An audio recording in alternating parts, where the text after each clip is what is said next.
Iya.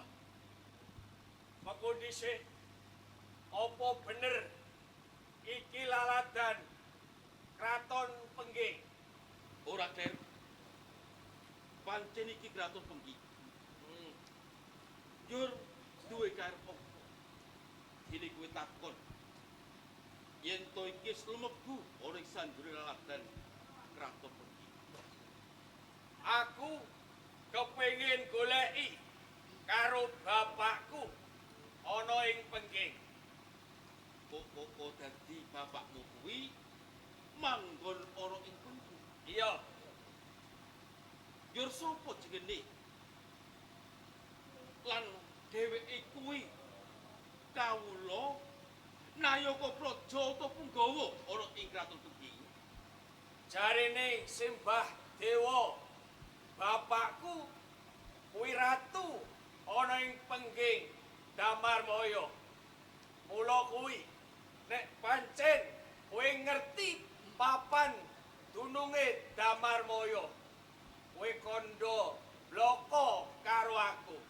Bandung jagat ora ana loro.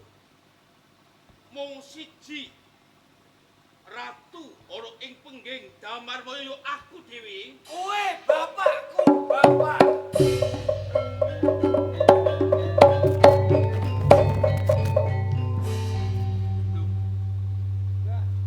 Kok kowe ngaku yen to kowe anake Damarmaya. Kamu aku ora ngruwangsani anak kowe, Bandung. Bapak Damarmaya. Kabeh mau pancen Mbah Dewa sing kandha. Nek aku duweni wong tuwa ora liya ratu ana ing Pengging Damarmaya. Rikala aku isih wujud bayi abang. Aku dislametke kelawan Mbah Dewa Narada. Digawa munggah ana ing kayangan. Digedhekke nganti dina iki aku kepengin sungkem ana ing pengarepaning Bapak Damarmaya. Bandung pancen watara selawe taun sing kepungkur. Aku kelangan anak sing semono wujud bungkus. Aku ora ngerteni nganti dina iki aku durung entuk sisik melih. Ana ngendi papan dununge anakku kang murca iki, Pak. Aku yo anakmu, Bapak. Aku sing biyen ilang saka Kraton Pengging kang dislametake karo Mbah Dewa Narada. Bandung ning semono aku ora gampang ngakoni kowe pinangka dadi anak. Kowe bakal ndak aku pinangka dadi anakku Bandung ning ana syarat. Apa Bapak Damarmaya syarate? Pengging lagi wae ana peperangan iki. Mungsuh karo Prabu Gupala ana ing Untara Segara. Nek pancen kowe cilik iso mendarat gedhe bisa mateni Prabu Gupala ana ing Untara Segara. Ndak aku pinangka dadi anakku kowe Bandung. Janjimu tak ugemi, Bapak. Kamunto aku bisa mateni Prabu Gupala. Aja selak ing janji Bapak Damarmaya. Aku ora bakal ngutati wetu blindani kelawan janji. Waton kowe bisa mujudke panyuwunku. Kaya ngono. Wanasegara. Wanasegara.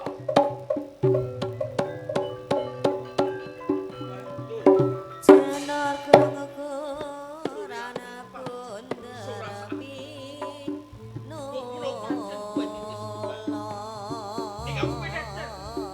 Aku pelur di sepiro kekuatanmu. Nek aja contoh kowe anakku.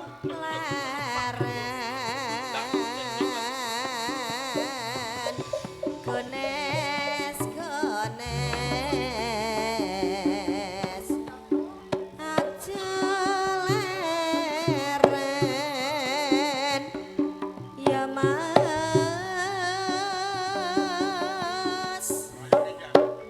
wong manis yen jangkane turung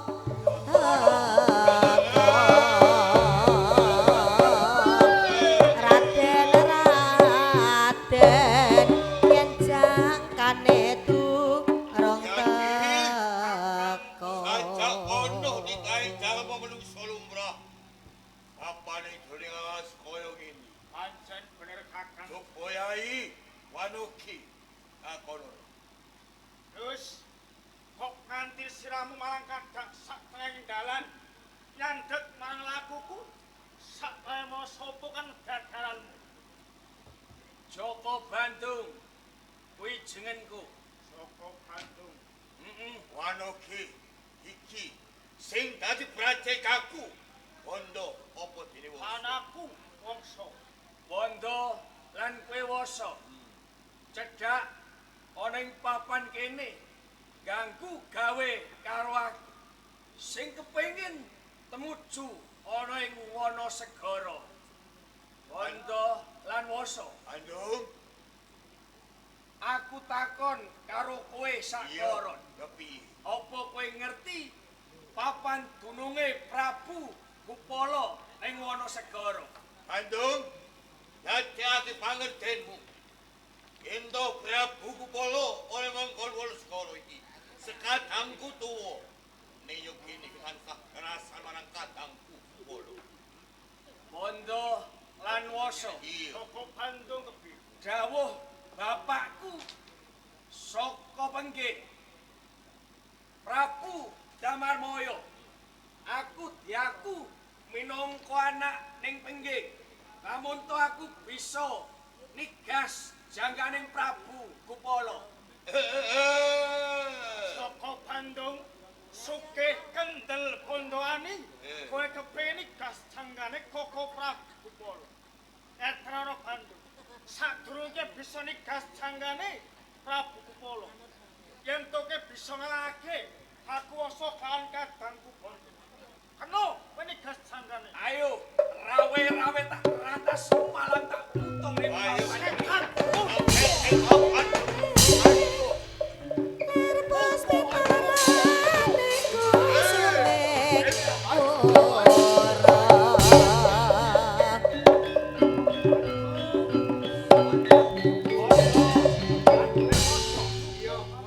Mati uripmu ana ning tanganku. Dudohke apa ora? Kakang kepiye kakang? Iyo Supoyai woso tutuke kowe lawan aku nggon tanding karo Bandung. Bandung. Aku mongso kalah. Aku njaluk urip. Yen to gelem aku uripe bakjote. Ngendi mapan duwe Prabu Kupala. Ora silak janjimu. Aku ora bakal silak ing janji. Aku njaluk urip.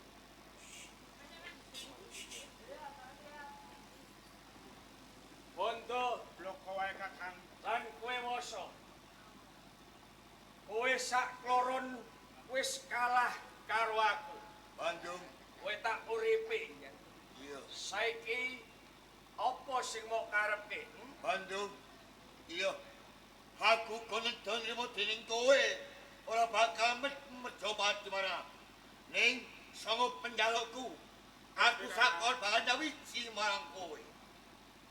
Kowe sakloron bakal nyawiji karo aku. Kaya ngono Bandung. Bondo lan kowe woso. Kepiye? Kowe ora menungso. Kowe klebu titah Butisrani. Heeh. Nek pancen semedyamu kaya ngono, ayo manjingo Yai. ana ing Ayo. bau kiwa lan tengen. Kiwi. Lakno cadamu Bandung. Aku banyak Jawa Purwa Tegal pasang nebas koro.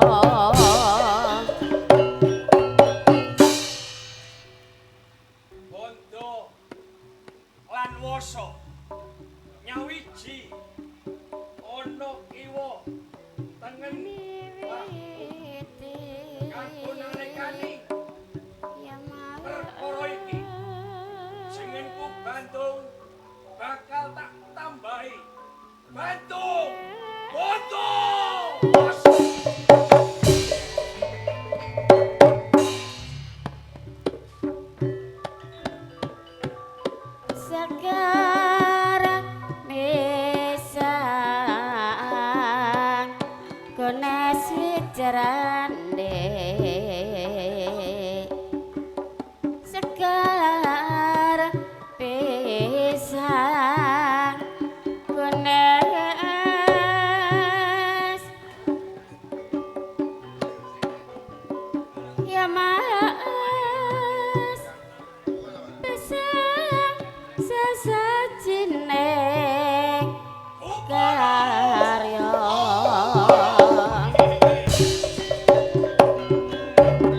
jagaku Wonosegara goleki lawan Prabu Gupala. Apa kowe ngerti Prabu Gupala? Jagat ora ana papat, donya ora limo. Gupala mung sawiji aku. Kowe Gupala.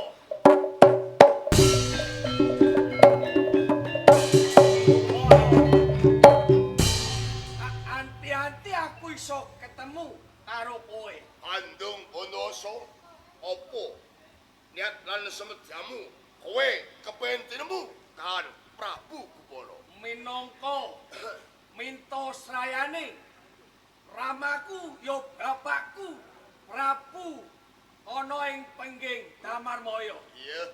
Aku diaku anak kamunto aku bisa nigas jangganing Prabu Gupala ya kowe. Andung Bondoso ngembeng loro ginjah pati. Nak pengin mateni karo Prabu. Ayo tetep Oh, sira. Oh,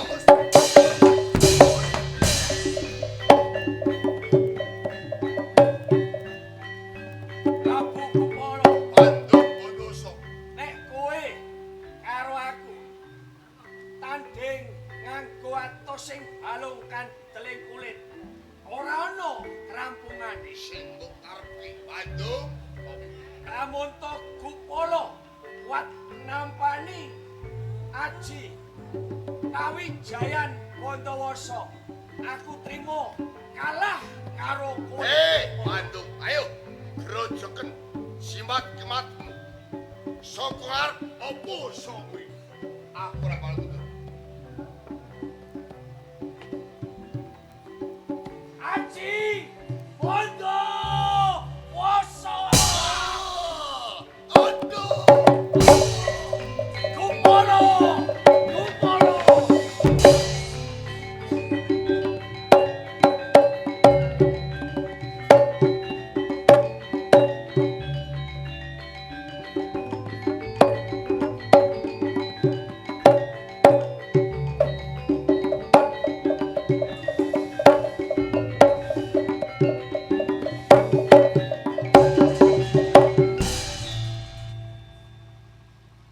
Esuk-esuk ana bocah wedok.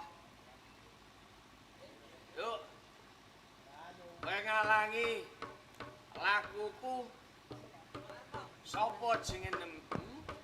Aku Roro Jonggrang. Banjur paline kowe sapa? Aku Bandung Bandawasa.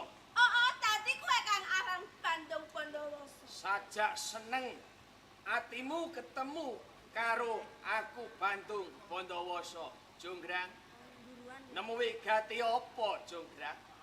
Kowe sing wis mateni sekadangku. Kang Mas Prabu Gupala. Kadangmu Prabu Gupala. Kuwi bener. Pancen ora tak silaki, Jonggrang, merga Prabu Gupala kepengin duwe bojo ora liya garwane Ratu Pengging, ya Sudarmaku wadon. Mula saka kuwi wis pas umpama Prabu Gupala tak sirnake saka plataring jagat. Wis tegel mateni karo sekadangku. Wong nyaur kae kudune. Wong utang kae kudune nyaur. Hah? Nyaur pati. Kudune utang pati. Jonggrang, Kepresek kabeh. Mergo lunyu dalane.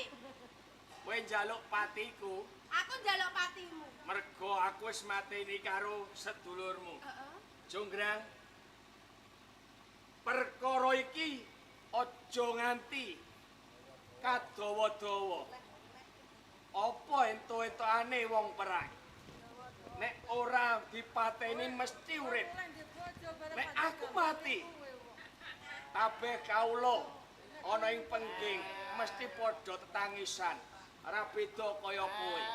Jonggrang, Banjur apa sing mbok karepke? aja nganti ana peperangan meneh. Jonggrang kudu gelem dadi bojoku. Dadi bojomu.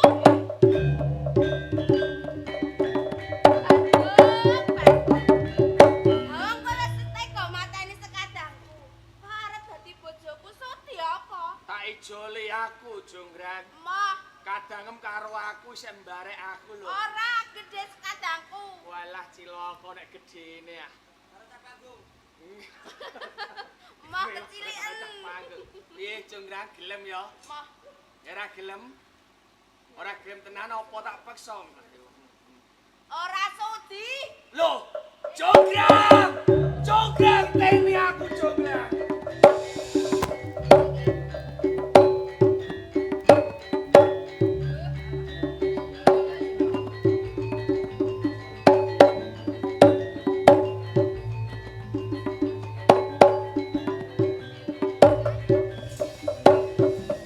Kamu goreng penggeng. Loh.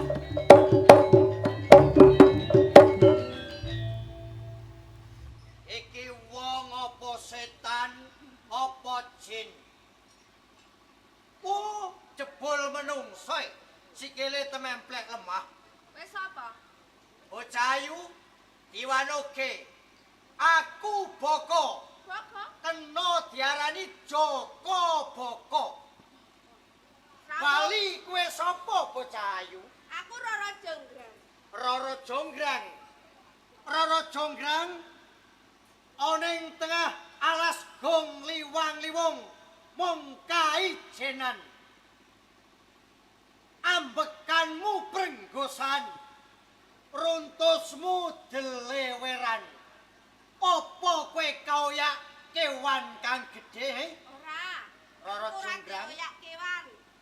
Lah banjur kaoyak kelawan sapa Karo menungso. Karo menungso. Kang aran Joko Bandung. Joko Bandung. Bener. Mengko dhisik. Yen kowe kaoyak kelawan Joko Bandung ki tinemu gampang. Ing kene kowe tak takoni. Apa kowe isih legan? Apa duwe pacangan? Apa wis duwe bojo Roro Jonggrang? Lah, ya isih prawan ting-ting. Ije prawan. Isih legar. Waduh, Banjur apa sing mbok karepke? mapan kebenaran lho Roro Jonggrang. Joko Boko iki yo ijeh Joko. Joko Taruno malah mapan kebenaran. Yen kowe iki ijeh legan durung duweni pacangan utawa bojo. Ing kene aku arep bloko waloko kelawan kowe. Sawise aku mangerteni marang kowe. Ayumu kang endah sulistyaning warni bebasan. Kaya widodari kang ejo antah. Widodari kang mudhun saka kahyangan salendra bawana satemah. Ora usah ngalembono. Loh, ora dialembono piye wong ayu Banjur karepmu apa? Sanalika aku tresno karo kowe. Tresno karo aku. Iya. Tuk tuk tuk tuk tuk. Ha, sing ketak Kowe natuk. wadon, kowe bisa tresnani aku, nanging aku nduweni pancen. Kowe duweni panyunan. Ya. Apa wong wae penjalukmu aja mudhuning lintang lan rembulan aku bakal sagut cahayu. Yen kowe bisa ngalahke Joko Bandung, katresnanmu bakal tak tampa. Kalake Joko Bandung. Tak sagui.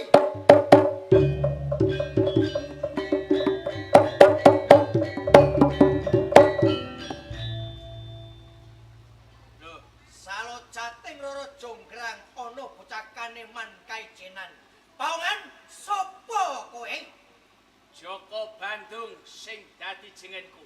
Joko Bandung. Eluh. Joko Bandung. Kowe iki sapa? Joko Bandung diwanake. Aku Boko.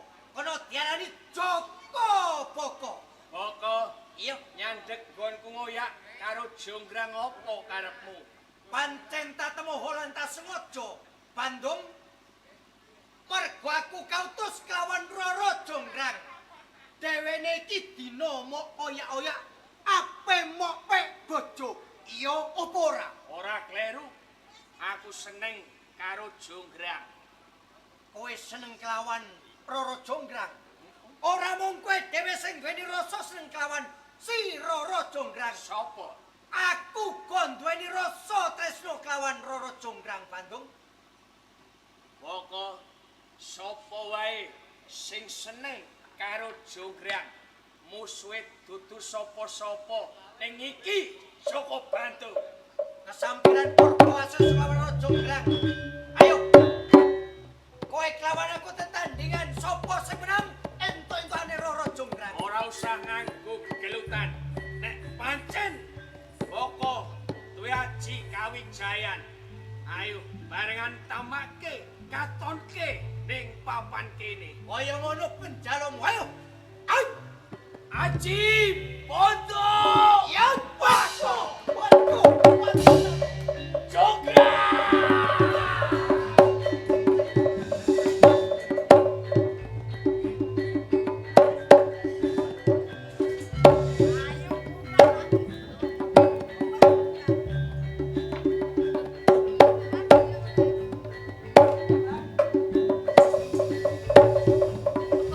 Jogra! Apa bengak-bengak? Esuk-esuk kok kon gudak kowe. Lunyu-lunyu rasa gudak-gudakan. Panggunge lunyu Grang. Kowe gelem yo dadi bojoku. Aku gelem dadi bojomu. Kowe gelem? Heeh. Lah rak ngono ayo. Mengko dhisik. Lah kok mengko dhisik? Ayo tak jajal Grang. Ora segampang kuwi. Tak jajal sik yo Grang. Moh, Penak tak terusno, ora penak tak umbahno. aja ngono. Aja ngono. Piye karepem piye Grang? Tresnamu bakal tak tampa. Katon, aku kepengin mbok yasake candi 1000 cacahe suwengi kudu dadi sadurunge jago pluruk. Kepiye? Jaluk candi. Cacahe 1000 wektune mung sewengi. Aja nganti keprungu lawan jago pluruk. Walah, Sago apa ora? abote Grang. Lho, wong lak tresno kuwi ya wis ora abot ya enteng. Jenenge wis tresno, apa wae bakal dilakoni. Gedene rasa senengku karo kowe Grang. Panjalukamu bakal tak wujudke. Sewengi candi 1000 Grang.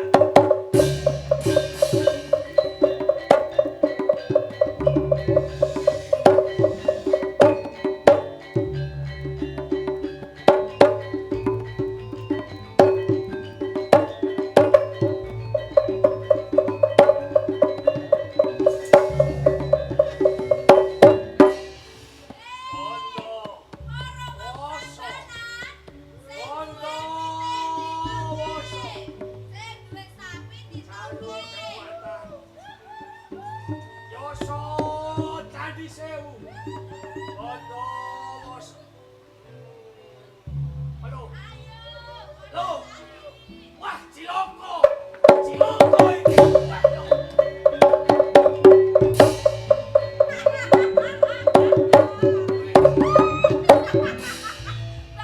Bandung. Sunggrang, Kepiye Bandung? penjalukmu wujuding candi 1000 wis tak turuti. Kae sawangen candi sing manggon ana ing desa Prambanan Jonggrang. Aku ora percaya bakal tak itung. Kowe ora percaya? Ora percaya. Ora percaya itungen Jonggrang. Tak itungke. 100, 200, 300, 400, 500, 600, 700, 800, 900, 99. Kurang siji Bandung. Kurang siji. Kurang siji.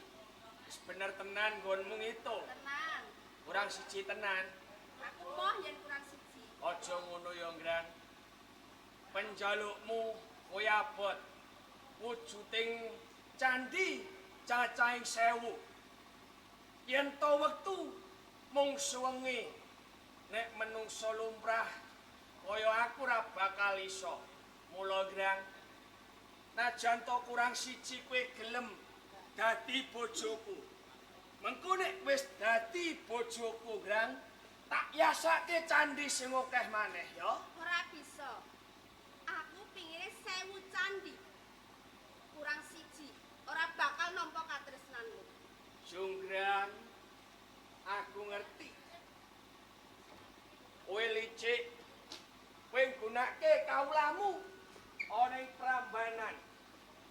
Mergo kowe wedi sing dadi penjalukmu, aku sing bisa mujudake. Iya, Jonggrang. Ora dadi apa, Jonggrang. Kowe wong wadon ning tembungmu lelemeran. Ora bisa digugu babar pisan. Jonggrang, jangkepe Candi Sewu kowe.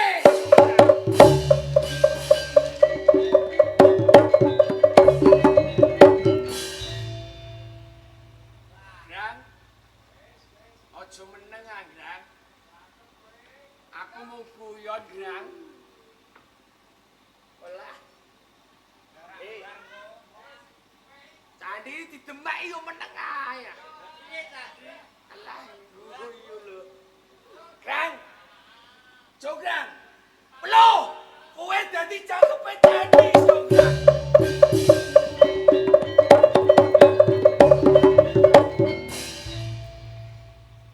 Keprucut tembungku, Jonggrang.